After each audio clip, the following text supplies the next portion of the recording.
Start your day the right way. It's Marv and Rauh in the morning.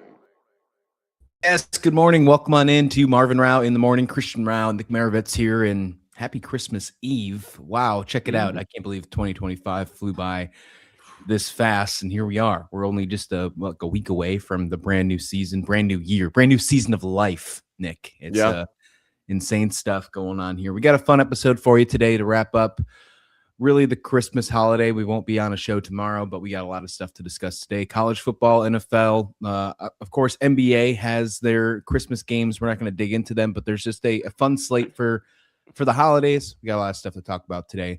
Let's get right into it because I think this is a juicy show today. And I want to start right off the bat with BYU fans. Let's go right at BYU fans. Let's call it what it actually is. The Notre Dame BYU schedules. It's finally done. And Notre Dame is finally done avoiding you. Not a neutral site, not a corporate shamrock series, not a Vegas compromise, if you will. They're coming to LaVell Edwards Stadium in 2026, and that matters. And Nick, this has been over a decade in the making. BYU has held up their end of the deal in the independent, when they were an independent league, obviously with Notre Dame.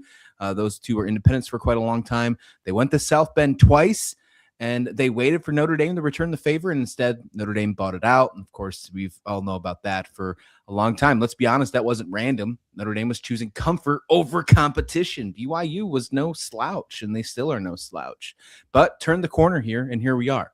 It's different. BYU is they're not asking for validation anymore. BYU is getting paid back. 2026 in Provo, 2027 in South Bend. I love it. Absolutely love it. And let me throw this at you because there's a lot of things here. Let's be honest. First off, how different is Provo at night compared to like Allegiant Stadium? The fact that we're going to get it in Provo is huge. Oh yeah, getting to play, at the site of what like the Holy War is half the time. I've seen a few of those games, and it's like, this is a legitimate atmosphere. This is no cupcake for Notre Dame. And I think that if you're not going to join a conference, this is what you have to do. Is you have to schedule these tough games. I remember ahead of this season, I was talking to a Notre Dame buddy, and I was like, yeah, Notre Dame just doesn't play anybody. Like they literally just walk their way through the season other than Miami and Texas A&M. And of course, oh no, that's not the case. They play Louisville, and hey, Louisville won a bowl game. So I guess that there's that, it's obviously the Louisville thing isn't exactly what I'm going to hang my hat on here. But my point is Notre Dame needs to start scheduling some actual games here, and BYU is a step in the right direction. My question though is like, why, if they're going to schedule a home and home with BYU, why can't they just join the Big 12? Because that was the thing that everybody was talking about. No, it makes sense for Notre Dame to join to join the Big 12. That was my argument, and all I got back was, well, they would never play BYU. They would never. Oh my God, how dare you even say that? Well, they just scheduled a home and home. So I don't know what you expect. Like, I think that they just need to actually join the conference. Look, this is good. This is a good step in the right direction, but let's potentially explore actually doing it the right way instead of just kind of hanging out on the outside. And if you're ranked top 12, you're automatically in. Yeah, this is bringing back a rivalry. I mean, it really is. I mean, the fact that ever since Notre Dame picked up that like kind of half-assed ACC schedule where they made that agreement, and that's when they stopped playing BYU. Here's the part the national media keeps missing. I think they're missing this completely, 100%. This is great for Notre Dame, but this is huge for BYU. This is huge for BYU. Notre Dame hasn't beaten BYU in Provo in decades. Let me say that again. Notre Dame hasn't beaten BYU in Provo in decades.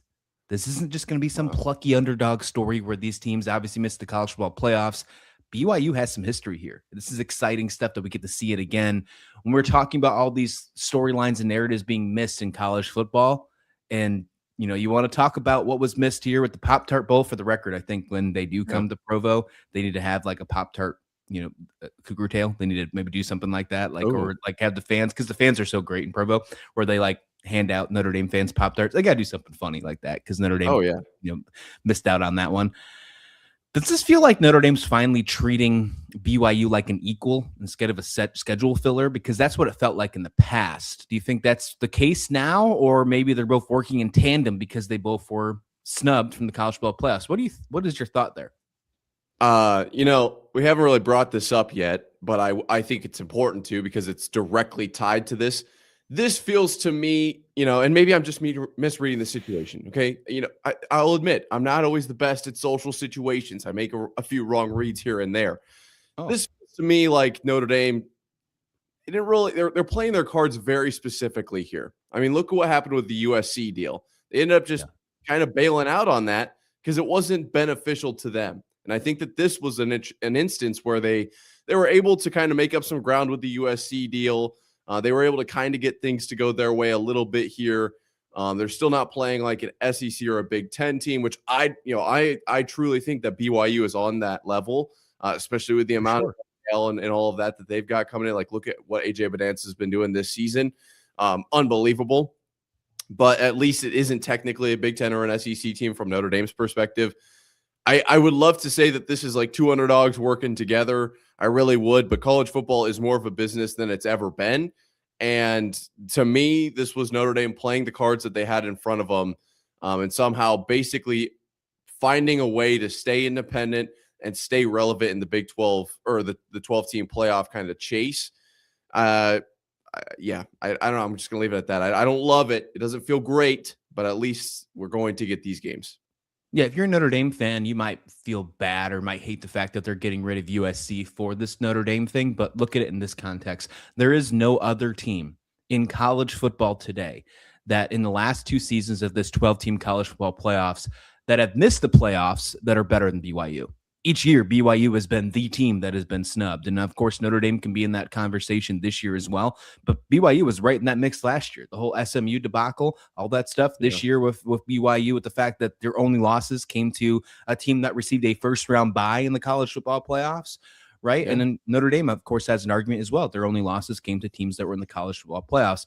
The fact that they're going from USC to BYU really is what's kind of making the transition here is an upgrade on your schedule. So if you're trying to make an argument saying that you don't play enough players or you don't play enough teams, well, you're doing that with making an upgrade, taking on the best team over the past two seasons that just failed to reach the college football playoffs. USC is not in that same mix. USC was not there at all last year, and USC was hardly in the conversation this year. If BYU wins this game in 2026 in Provo, what does that do for their national perception immediately? Obviously, people love to talk bad about BYU. People love to put them down. ESPN loves to not even put them on the graphic. What's that do if BYU beats Notre Dame in 2026? Well, Notre Dame's always going to get the benefit of the doubt. Like, let's just call it how it is. They're one of those teams that's been around for a while, a national brand. So beating BYU is going to look great on their resume. Like, it's going to bolster them up. It's going to move them up in the rankings, but also in the perception of if we roll with the committee for a while. Losing to BYU, though, interestingly enough, I don't think is going to impact their season all that much. I mean, look at how they treated the losses to Miami and Texas A&M this season. I don't think that, they obviously didn't make the playoffs, so like keep that in mind here. But I don't think this is going to be an instance where it's like a all upside, no downside, or no downside, all or no upside, all downside type situation. I think that the Notre Dame gets best of both worlds here with this matchup in particular. BYU just hasn't been treated with the same respect as a bunch of other universities, but they still have that firepower. They still have, they went 11-1 this season. So yeah, Notre Dame in a very interesting spot with this schedule. I mean, to me, this is a home run move from Notre Dame. This makes a lot of sense. I agree. Do you think Notre Dame, here's another one. Here's one more thing here to wrap it up here. Think Notre Dame avoided Provo for football reasons or for optic reasons? Because this is really, you could make this comparison. Could be Holy War 2.0, right? Yeah. LDS versus the Catholics this time. Like, you could make a whole new Holy War out of this. Do you think Notre Dame avoided Provo in the past for football reasons, or was there something else? Well, having two Holy Wars on BYU schedule will be electric. That's for sure. I would love to say that it wasn't for it, like anything but football reasons. That makes the most sense to me and how my brain works. But, let me just put it this way. Some people that have power, I don't know how they got that power. So there's a chance that was the case. I think the best thing we can do is look forward to these two teams playing from here on out, because, when you zoom out from Notre Dame and BYU and you look at the rest of the Big 12 and how they're treating their non-conference versus the Big Ten, the SEC, and the ACC and how they're treating their non-conferences. Are we playing absolute cupcakes? Are we playing some, Sacramento School of Technology and whistleblowing? Or are we going to go ahead and play a legitimate BYU Notre Dame game? And I think that playing those top tier games is only good for the sport. So from now on, I'm willing to we've got it right. Let's keep it right. You want to know what else is good for the sport?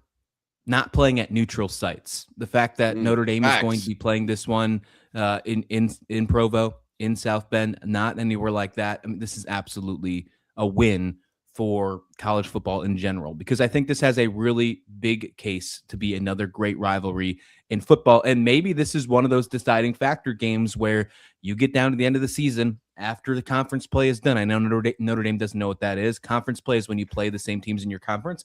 But when that is all said and done, there's a chance that maybe one of those games decides who's in and who's out, right? So it's really interesting how that's going to be and how that's going to take off for next season. Speaking of neutral sites, Joe Klatt. I feel like Joe Klatt's been in the media for a long time. He's maybe the wrong reasons. For today, though, I think he's in the right reasons. He finally said the quiet part out loud. He's not the only one, but he's 100% right on this one. He said the college football playoff is broken. The biggest mistake here is keeping the quarterfinals at neutral bowl sites. He said this.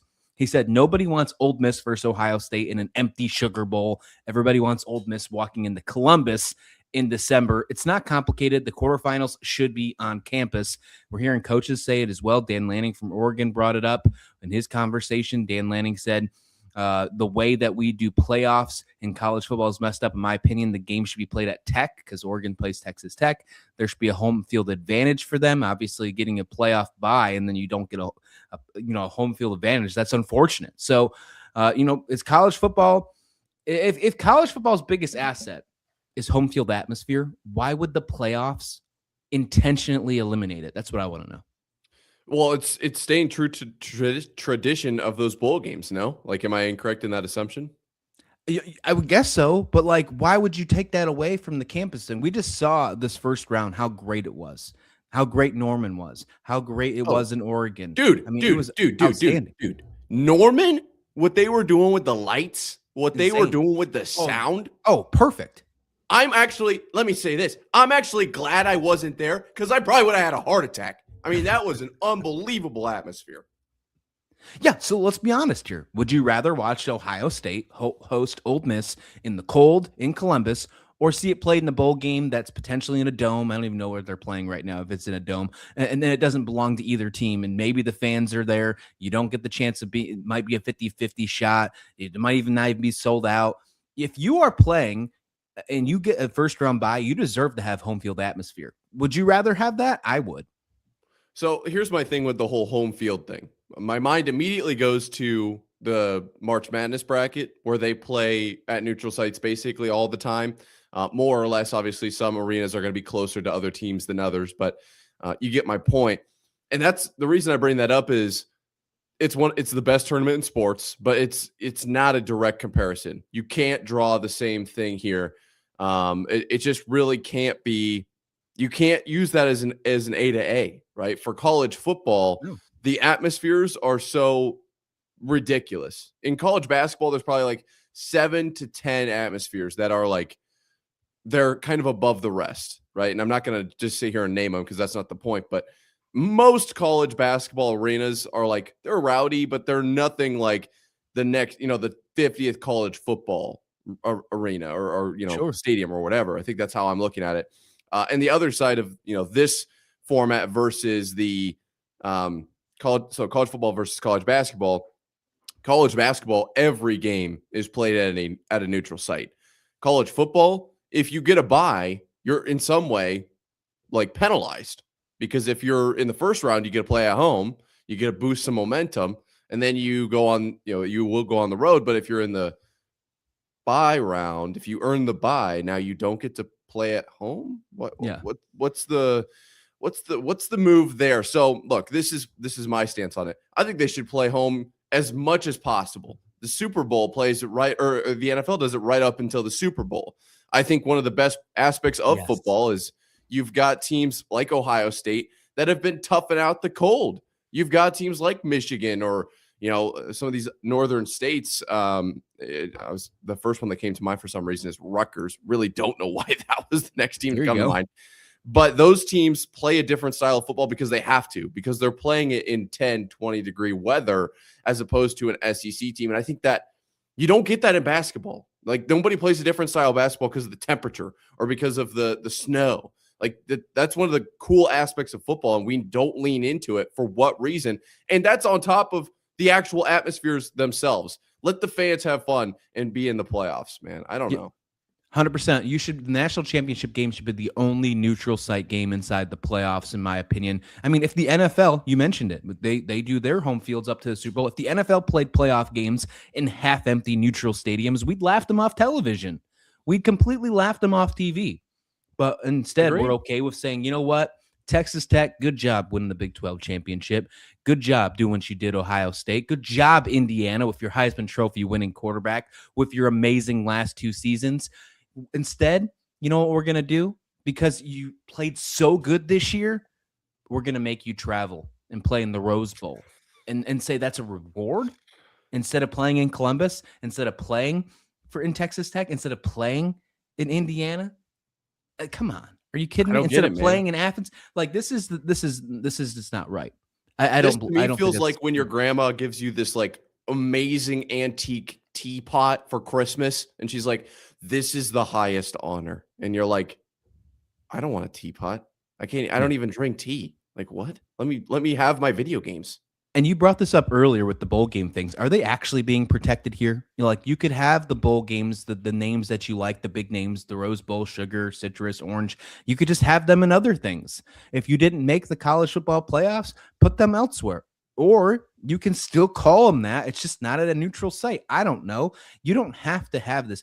I'm going to be honest with you. I bet 95% of college football fans, with the exception of maybe the Rose Bowl, because the Rose Bowl has like a historic context to it. Nobody probably is like, you know what? The Orange Bowl's always played at this location, and I could tell you exactly where it is. Let me stump the Schwab here. Like, that's just not the case. So, like, if you still call it the Orange Bowl, but the game was in Columbus this year, like, nobody would bat an eye, right? And I think I had that mixed up. But either way, no one would care. I don't think there's any real evidence that neutral sites draw better ratings. I think it's probably the other way around, especially when it comes to fan environment inside the stadium. You just mentioned how Norman was. I just think that's an assumption, but it's never been challenged. Why do you do this? This is like a weird hill for college football to die on for me. You know, there's so much changing, so much like rapidly evolving. Yeah, I don't even know if the word changing is the right word. Nothing looks the same as it did 5 years ago. And they're like, you know, we're going to really die on this hill of let's have these bowl games not change. Like, what? Well, something has to adapt with it. Like every change it feels like college football has made has been a bad one. It genuinely has. This is something that you could change, and I think would be positive. I mean, the other argument we haven't really got into is, are all the students on campus? Does it matter? Did they just vanish off the face of the earth? Are the removing people an entire town gone? Yeah. Did everybody like just leave the town? No. What? That's a terrible argument. So, you know, if you want to go the holiday or the Christmas break route, why are people going to neutral site games? People would be much more likely to go to a home game than to a neutral site game. So, to me, this is just a really weird hill for college football to die on. There's nothing wrong with calling it the Sugar Bowl, but it's now a bowl that gets to see a bunch of different stadiums. You know, you can put all the different stadiums on the trophy or like make it some like fun. We don't have to stay at the same place forever. This does not make sense to me. Yeah, college football doesn't need to feel corporate, and that's what it's done over the last couple of years. It needs to feel alive, and the way you make it feel alive is you put these games on campus. It is so easy. Here's the answer. It's right there. There is your answer 100%. If home field advantage is good enough for every other round, why is the quarterfinal the only place college football besides atmosphere doesn't matter? It is just absolutely insane to me, Nick. I just don't get it. I don't get it whatsoever. You're not in the wrong though. There is no explanation for that. Like that is something that, you know, there's few points of contention that a lot of college football fans can agree on. This is one that I feel like, I'm not going to say everybody, because there are some, you know, some Orange Bowl and some Sugar Bowl guys out there who are like, well, they should be played the same place every year. Okay, we disagree, but I think this is one that a lot of people can get behind. Like, why penalize the team who gets the bye? That part doesn't even make sense. That they actually worked basically harder or was more successful than the other teams, and they don't get to play at home. Yeah, I don't think you're in the wrong here. Let's switch sides. Let's talk NFL because there's some fun games on Christmas Day. We'll get to those, but a couple other storylines that have hit across some major storylines. First off, Arrowhead is dead. It's about to be dead. Arrowhead is about to be gone. The Kansas City Chiefs have officially agreed to leave Arrowhead Stadium and the Truman Sports Complex in Missouri, move across state lines to Kansas City, Kansas, where they plan to build a new $3 billion dome stadium as part of a $4 billion mixed-use development. Look, this might not seem like a big deal if you're like large landscape looking from the outside in, if you're not from the Midwest, but if you're from Missouri, if you're from Kansas and this is hitting right now, obviously the Royals are going to be a part of this mix in the future, I'm sure as well. Missouri has a history of letting all these pro sports teams move on. And yet again, the move comes after Missouri voters reject a $800 million taxpayer funded renovation. Kansas has offered a far more attractive deal. You got these things called star bonds, which covers roughly up to 60% of the stadium costs. So of course the owners are going to be liking that because it's profitable for those ownerships. And this is tough. The move is targeted for 2031 when the licensing, I guess, the contract for Arrowhead is done in 2030. It's all about leverage. That's what I've seen in this one here. Is this the death of one of the NFL's greatest street stadiums, or was Arrowhead already living on borrowed time? I guess that's what I got to say. Well, this is a bad question to ask me because I think Arrowhead's ugly. Like I'm in the minority here, and like I know a ton of Chiefs fans, and they all love it. The oval jumbotron to me is just like ew. I get it if you love it. Like it's not like something I'm gonna be willing to get in your face about. But I don't love the shape of the jumbotron, man. Make it a square. It makes sense to me. But that aside, I can't appreciate how kind of legendary it's become on some level. It certainly has a history. And so, yeah, it is probably the death of Arrowhead. And you make a really good point. I didn't even draw the real comparison or they're the same in St. Louis Rams, Missouri, and Kansas City, Missouri, losing teams at this point. Now, Kansas City technically could still be the home of the Chiefs, but it would just be on the other side of the border. Yeah, that's the plan. It's going to be still in the state of Kansas, but in the Kansas City side, or Kansas City, but on the Kansas side, if you will. Yeah. Right. Yeah. And if that's what ends up happening, thankfully, I don't have to deal with like relearning a town to associate with the team. Like that will be nice because it took me a while to get LA Rams right. But it's unfortunate for for Arrowhead and all those fans that are huge fans of it. But I think at the end of the day, it's not really shocking to anybody that it's all about money. It's not really shocking to anybody that every team is pushing for the nicest stadium and the nicest dome and to put their team in the best position to win. Like that part, I think a lot of people can understand. Is it unfortunate? Yeah. Yeah. And it's going to go down in history as one of the most important stadiums probably of all time. But there's also, there's a logical side to it too. Yeah, the Arrowhead renovation was a tough sell, and Missouri taxpayer voters haven't been in favor of doing this. That's why a lot of these teams have left over the past. But $800 million for infrastructure, luxury seating, minimal visible upgrades for average fans, no year-round revenue expansion, like that stuff. Obviously, like if you're going to try and be maybe partial, and you're not want to spend money on that, and you want to tax the rich or worry about the owners in that case. If you're just a normal taxpayer, it would make sense for you to say no. Of course, I would get that, but it just seems like it happens over and over again. If you're a lifelong Chiefs fan, does this actually bother you? Is it fake outrage? I think it actually bothers you, especially if you're from the state of Missouri, because I think this means a lot more. It just shows like the legacy of the fact that the state you live in doesn't value something that you treasure.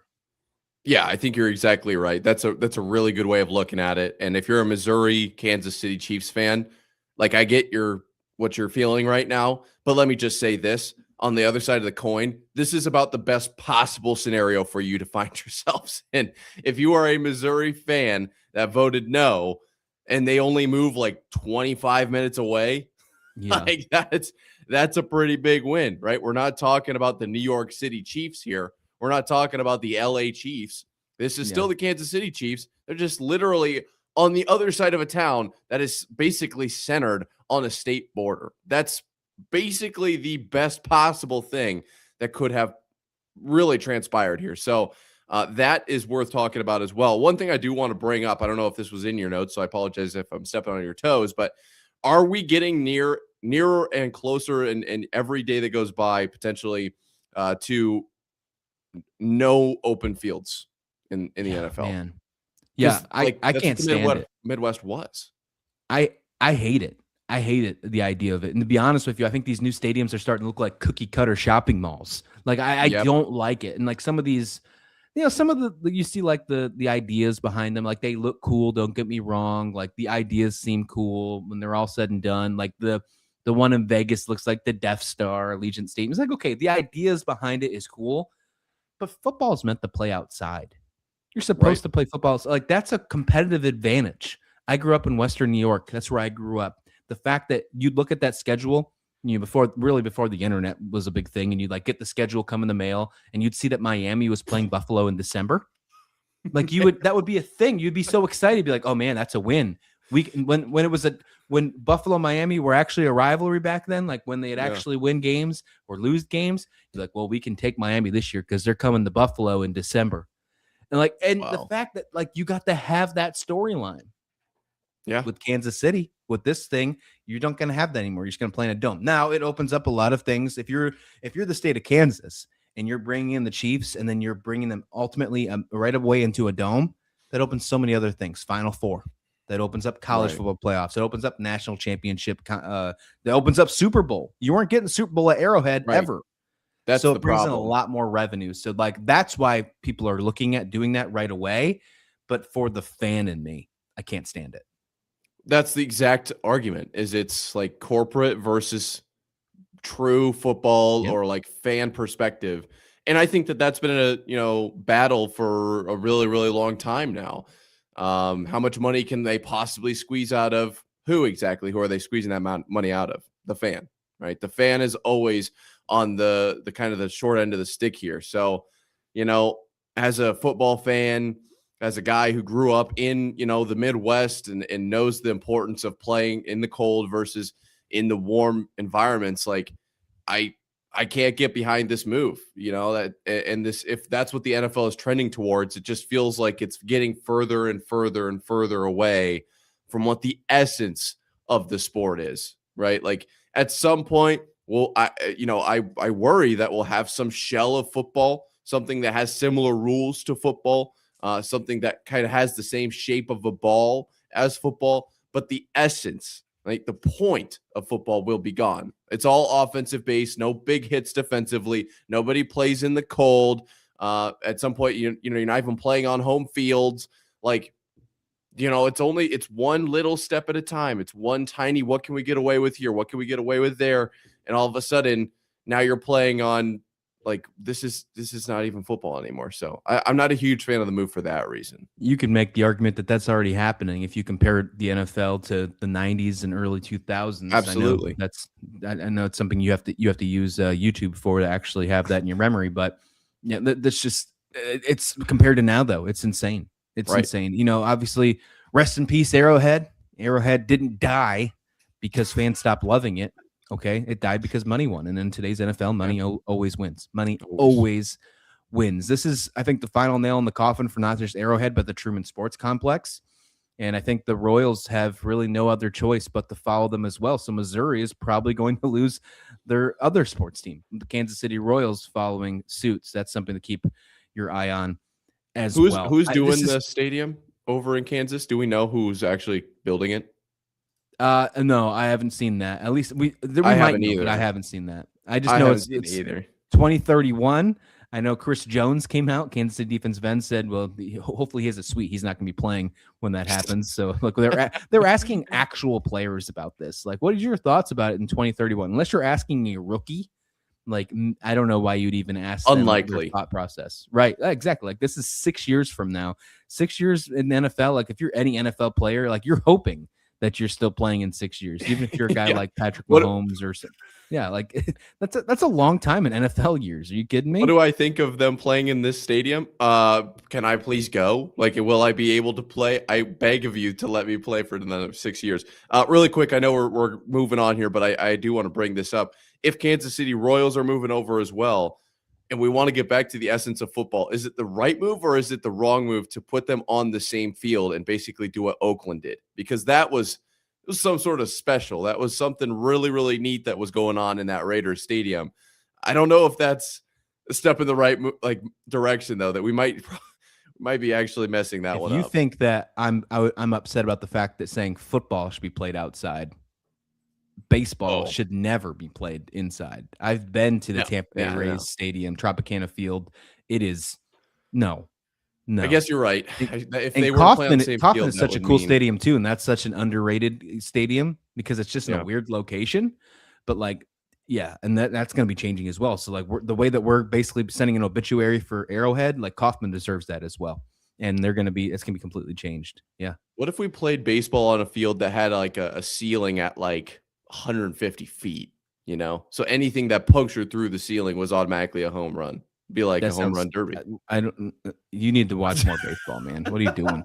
What are you doing? That sounds like an episode of The Simpsons. Yeah. Let's keep rolling here. I don't want to talk about yards. I know I don't want to hear about yards. I don't want to hear about aesthetics. I want to talk about outcomes, and that's what I'll do on this next segment here. Because right now, Bryce Young leads the NFL in game-winning drives, 6 of them. And if you're winning games in December, even if your record is one of the worst in the NFC for a playoff team, that means something, whether people like it or not. Why does Bryce Young still feel like he's constantly on trial, even while he's winning games? That's what I want to know. Dude, it's because of the perception when he came into the league. It was the perception of how big he was, very undersized quarterback. And then the Panthers organization has just had problems for a really long time. And so you could look at any of their quarterbacks they've had in the past few years, but he was immediately put on the chopping block because there was no throw at training camp that like Zach Wilson had. To me, there wasn't a moment like that people could turn to and like, look at what Bryce Young can do, other than if you go back to his college years, and people who are going to do that, there's going to be the conversation of, well, that's not the NFL. And so, yeah, actually, it's a very good question. We do this show live, and we do this show with, obviously talking a little bit beforehand about what we're going to talk about. I did not know you were going to ask that question. That's a very good question.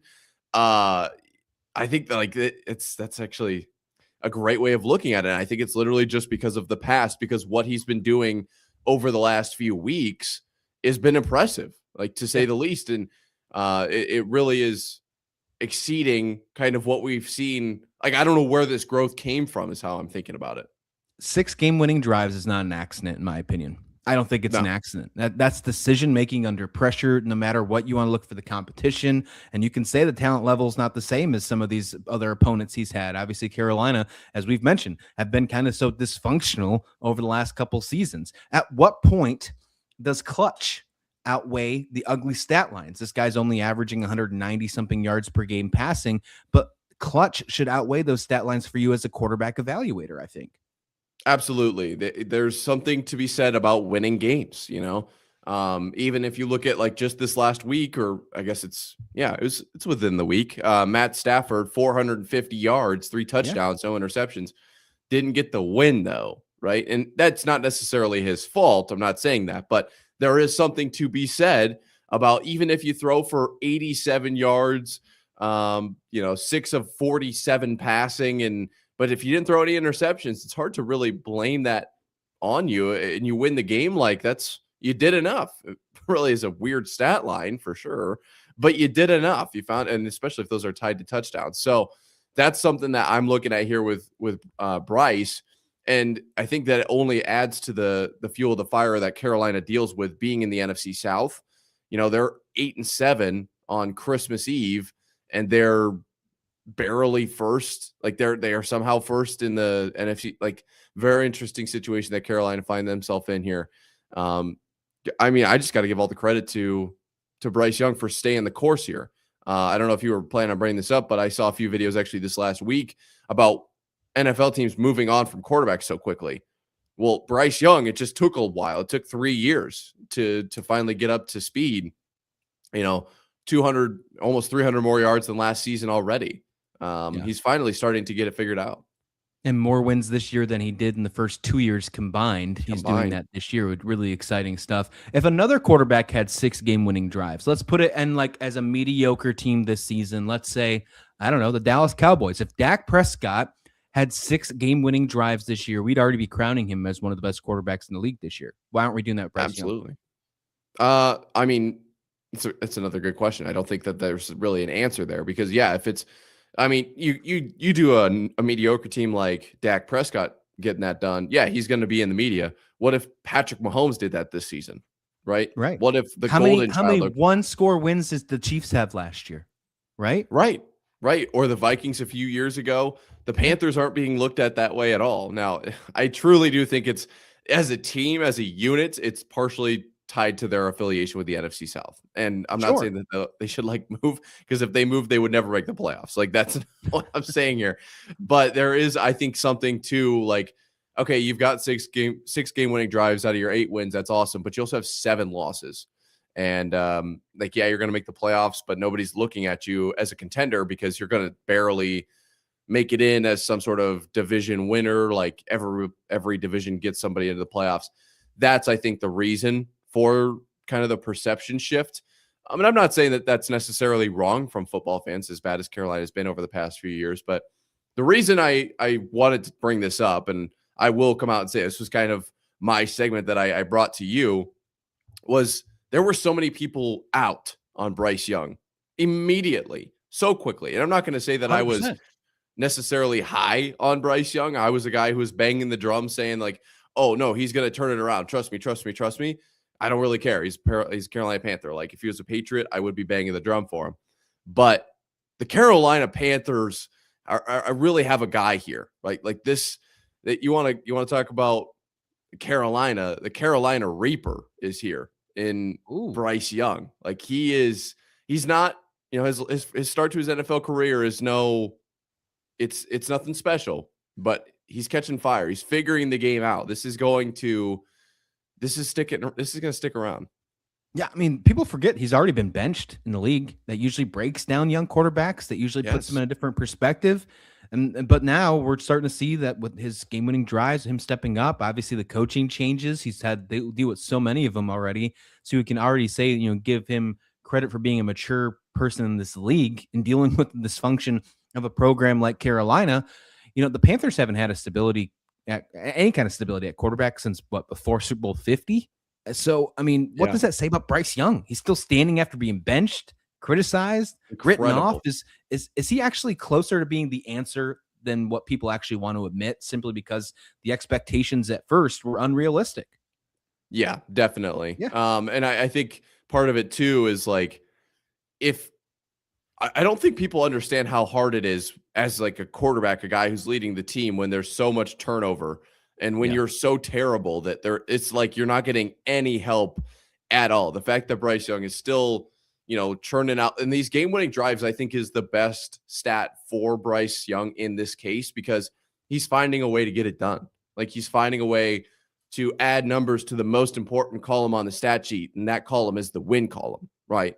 And so, don't sleep on Bryce Young over the next few years, because now he's learned how to win. And that's really what it comes down to. And then as you learn to win, you get better at the winning thing. The numbers in the box score will follow. And 3, 4, 5 years from now, there's a real chance that Bryce Young, especially if the Panthers either turn it around or he leaves the Panthers. How many quarterbacks have we seen leave the Panthers and see success? Sam Darnold, Baker. Yeah, there's a chance he's in an MVP conversation because he's really been through the mud. He had to learn the hard way. And when it gets easy quick for those guys. Yeah, I think 2 things right here. One, I think he's well on his way. I think he deserves respect. I'm not saying he's elite. He's not in that elite category yet. No. But I'm saying he's earned respect. And those are 2 very different conversations, no doubt about that. But arrival doesn't mean finished product. I think Okay. arrival just means that the floor is real now, and we're seeing the floor, and it's higher than what we've seen over the last couple of years. And the peak is nowhere near yet be done for Bryce Young. I really like what we're seeing from him. This is perfect. This is perfect for the Carolina Panthers. They have to lock him up. They have to build around him. They did a good job getting T-Mac, Tedorower McMillan as a wide receiver around him. The running game's not terrible. The defense needs to improve a little bit. If they can do that, they have the right core. If you look at the rest of the NFC South right now, the Falcons are trying. Their pass rush is getting better. The Saints might be sneaky. Maybe they found their quarterback. Who knows how long Tampa stays in their window because they're aging pretty quickly. If the Panthers are going to do it, they got to do it now. Agreed. The one thing I think about with the NFC South is that there's just so much basically there's so much potential in that division that is untapped, because look at what the Patriots were able to do with an AFC East. You could argue players didn't go to the AFC East because they knew they had to play the Patriots, kind of the same thing with like the LeBron conversation. But nonetheless, this NFC South is already starting at an extremely weak point. Like, who's to say that the Panthers don't finally get some pieces to help out Bryce Young? If he's able to bring wins in, what's stopping them from, winning the division 5, 6, 7 years in a row? Like, Bryce Young will play for that long, I assume. And if he's at the helm and he's winning games, it's not a super tough competition. I agree. I completely agree. 100%. NFL Christmas is a new thing. We've had the Thanksgiving games in the past. NFL Christmas is kind of new. It's only been a couple of years now. For Thanksgiving, I love the fact that they've always done like the retro jerseys. I wish they'd do that with the Christmas or do something as well. But you need like 18 streaming services if you want to watch the NFL on Christmas this year. You get 3 games happening, 2 on Netflix, 1 on Prime Video. Cowboys Commanders will start it off, and then you have 2 games that have playoff implications. I want to talk about them to wrap up the show on here on Marv and Rauh in the morning. If you haven't already, hit that subscribe button. Bringing you this coverage every single day, bringing you this fun kind of sports content where we are talking about Bryce Young. We're talking about Kansas or Missouri, you name it. I mean, we're talking everything here. It's really a good time. But let's dig in. Let's talk about the Detroit Lions, Minnesota Vikings. The Lions are on the absolute cusp, like the lifeline. They are hanging on the edge about them potentially getting into the playoffs. I mean, they need the win out and they need some help, and they got to start with this game against Minnesota Vikings. It'll be done at 4:30 Eastern time on Netflix. JJ McCarthy will not play for the Minnesota Vikings.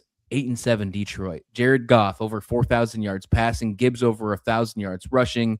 I mean, we've seen Hutchinson go with 11.5 sacks so far this season, who was in his return after being out last season. Can they win this game, and is it enough for them to continue staying in the playoff hunt? Yeah, I mean, they can win this game, absolutely. This Vikings team isn't super great, and to be honest, like, is there a lot of upside to them winning? I understand that the players on the field are never, going to tank for the next season because there's no guarantee that they're there next season. Like, they're doing something basically that's it doesn't help them at all. It actually only hurts them and their tape and their likelihood of getting onto a team next season. But looking at it from like the administrative level, obviously not administrators, but you get what I'm saying here.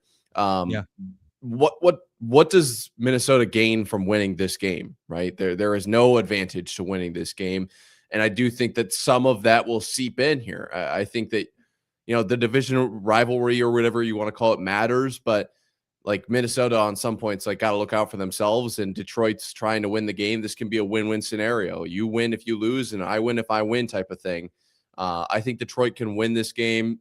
I think they're also better than the Vikings, even if you want to look past the whole, like, doesn't matter if you win or not. Like, I do think the Lions are a better team here, even if it is only by 1 win technically.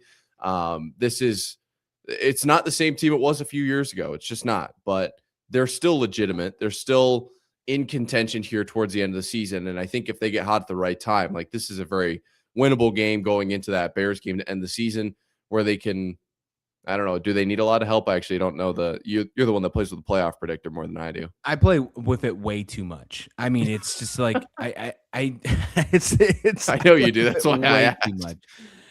And they do need a lot of help. Basically, they need to win out, and they need the Packers to lose out. That's their only way in. The Lions have like a 4% chance of making the playoffs. Detroit has Minnesota this week, and then next week they take on the Bears. They have to win out there. And then the Vikings, the Packers have the Vikings the last week of the season, and then they have the Ravens. Maybe they lose to the Ravens. The Ravens are trying to make themselves in the playoffs as well. But you have to think that in the final week of the season, the Green Bay Packers lose to the Minnesota Vikings, a team you just said doesn't really have a lot to play for. So, I mean, that's the only possible way that that Detroit makes it. And if you look at the NFC playoff picture right now, there's a lot of teams that have already clinched, if you look at it. And it's the only one that's left is the wild card spot at the very end. And it's either Green Bay or Detroit. And then the 4 seed, the only thing left is either Carolina or Tampa Bay. Tampa Bay actually has better odds over Carolina, even though Carolina just beat Tampa Bay. That's just how it rolls with looking at the rest of the schedule. But yeah, I don't feel good. If I'm a Detroit Lions fan, I don't feel good about making the playoffs, but you at least got to try. Well, you shouldn't. You at least got to go completely all out. You shouldn't. And it's because the reason is it's unrelated entirely to what your team can do or honestly what the Packers can do. The Packers are playing a team in the Ravens who refused to play Derrick Henry in the fourth quarter in a game that Derrick Henry is essentially going to win you that game. Like, that was just malpractice, bad coaching. So that was one of the instances that I put Harbaugh on the hot seat like immediately. I rarely will see things in games that I'm like, that's a weird decision. That's a bad coaching decision. Generally, it's clock management. I can usually identify clock management. This one, okay, if you're going to go every other drive, because of maybe age, like, okay, I'm not going to fight you. But why was he out 2 straight drives? So, and I know this isn't a segment about the Ravens or that game in particular, but the Packers are directly tied to the Ravens. And so I thought that was worth bringing up. I don't know what the Ravens are doing. That is now, if you're a Lions fan, the most concerning part to me, not even the Vikings. I think the Vikings care because it's divisional. And the NFC North is one of those divisions that does still care about divisional games.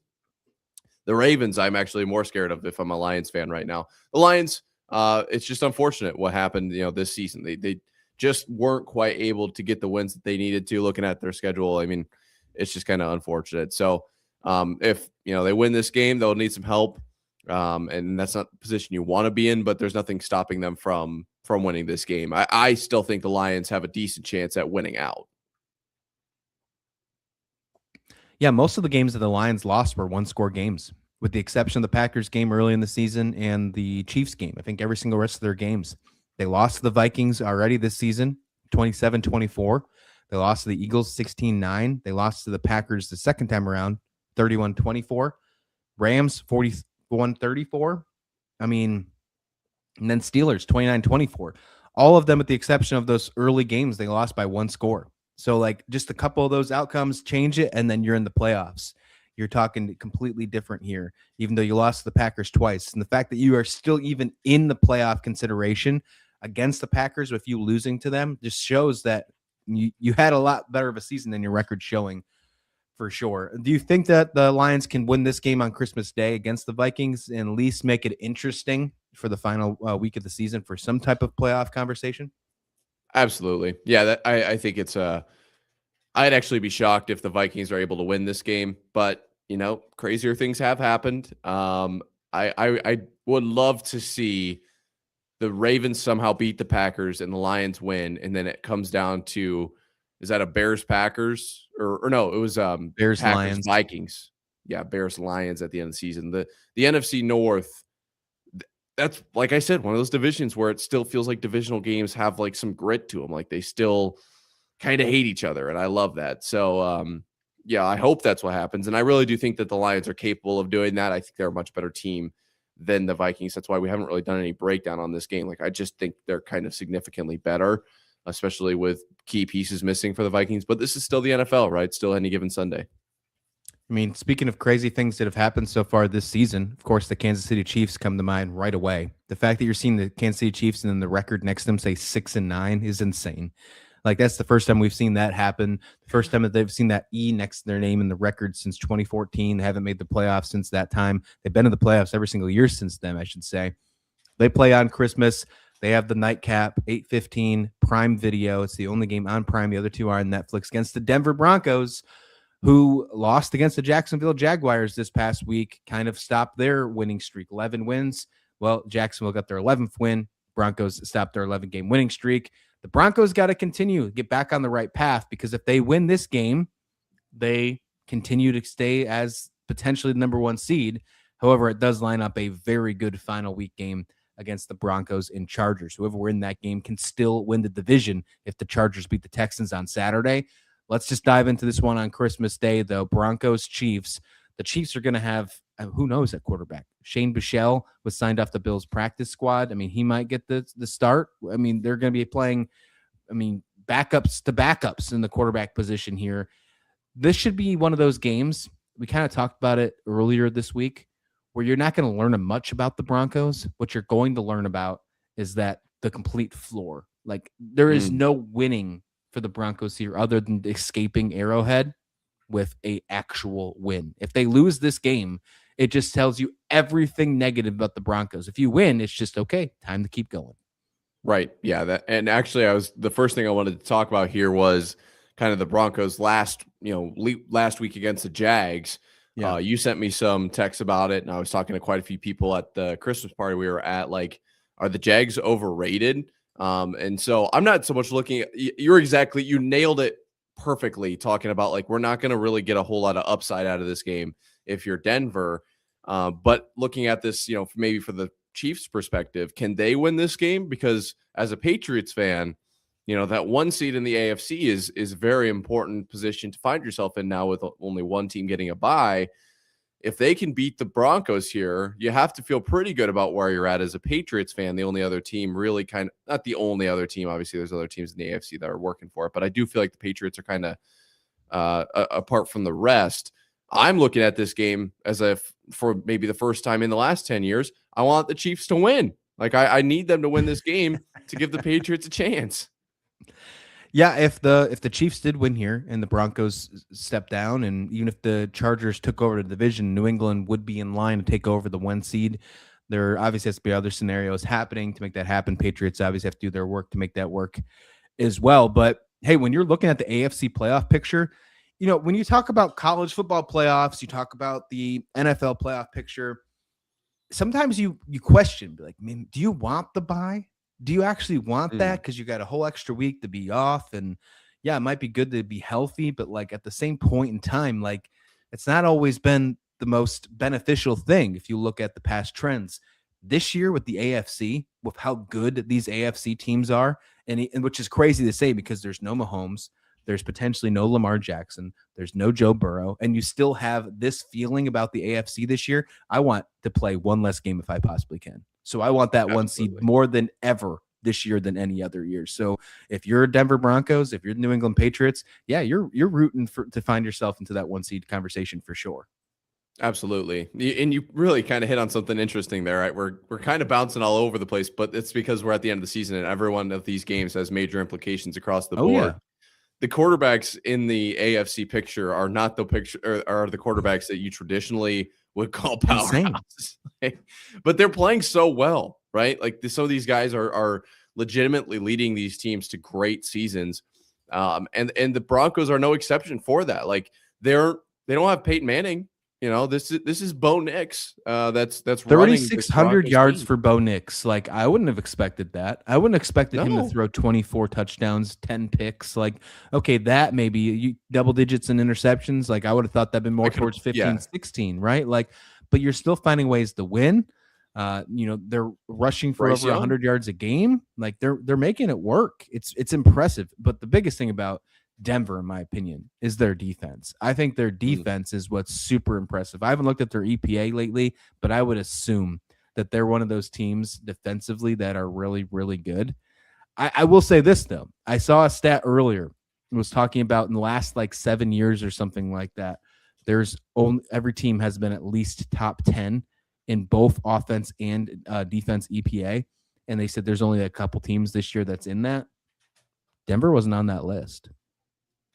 Something to look out for. I think that there's a lot of conversation around Denver and their 11-game win streak. Who'd they play, right? Like they've got the Jets in there, and that's saying something. So even the Chiefs, like not a super great team in the Chiefs. They didn't get the Chiefs in there twice, but there is conversation around, is this kind of like what the Vikings were a few years ago? Remember how that went against the Giants in the first round of the playoffs? There is a chance that that's there, but I went to bat for, I believe it was the Patriots on their 10-game win streak. Last week was when I maybe did that. I don't know. This show's pretty new, so if you haven't hit subscribe, you should. But I'm going to say this exact same thing here. I'm not going to just pick one team. If you win 11 games in a row in the NFL, you're doing something right. Like, you might be playing the bottom half, but you're not playing the bottom half of the SEC, one of the weakest conferences in college football. You're playing the bottom half of the NFL. Like, this is not like just some joke league here. You're still playing very, very good teams. So I'm not going to count the Broncos out. Like, I understand that the EPA per play thing, offensive, defensive, like it. And look, I'm a stats guy. I get it. It makes a lot of sense. But you can't count out a team that wins. They just can win games, and they have 11 in a row this season. And their first win against the Titans to start the year. Look out. Broncos still a very good team, but they're going to have to prove it this weekend or tomorrow, actually, excuse me, against the Chiefs.